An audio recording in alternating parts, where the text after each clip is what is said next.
Friends, তোমরা সব কেমন আছো? আমি তো অনেক দিন পর তোমাদের সামনে আসলাম। সেই যে আমি করেছিলাম, তোমাদের সামনে এসেছিলাম, তারপরে তো আর আসতে পারিনি। আমি যে এসেছিলাম তোমাদের সামনে কথা বলার জন্য, তারপরে তো আর আসতে পারিনি। কারণ কি বলো তো, অনেক ঘটনা আছে, তোমাদের তো সব বলতে হবে। আমি তো তোমাদের দিদি, তোমাদের কাছে শেয়ার না করলে আমি কার কাছে শেয়ার করব বলো? ঠিক আছে, আমি বলছি, আগে চা খাওয়াটা তো দেখাই। ও একা একা বসে চা খাচ্ছি, দেখেছো? এই বক আমার আর ভালো লাগে না।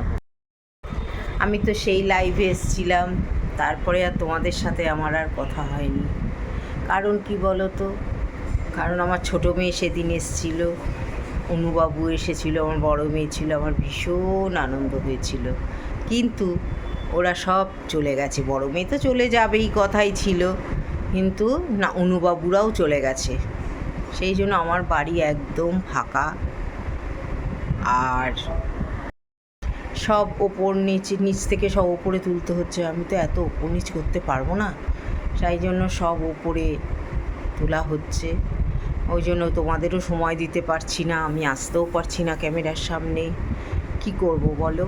তবুও আজকে কি মন হলো যে একটুখানি ওদের সামনে যাই, তাই আমি তোমাদের সামনে এলাম। ভীষণ খাটাখাটনি চলছে, প্রচণ্ড খাটাখাটনি, দিনরাত সমস্ত লেবার রয়েছে, লেবাররা খাটছে, আমরা খাটছি, তোমার দাদাভাই আমি দুজনে মিলে, আর তো কেউ নেই, সব লেবারদের সাথে সাথে রয়েছি, জানো তো। তা তোমরা সব ভালো আছো তো? আমি শুধু ভালো থাকাটাই শুনতে চাই, আর কিচ্ছু শুনতে চাই না, ভালো থাকাটাই শুনতে চাই। আমি তো এখন চা খাচ্ছি, আর একটু দেরি করেই উঠছি, কারণ লোকেরা সব আসবে কাজ করতে, দেরি করে উঠছি, খাটাখাটনি যাচ্ছে সারাদিন।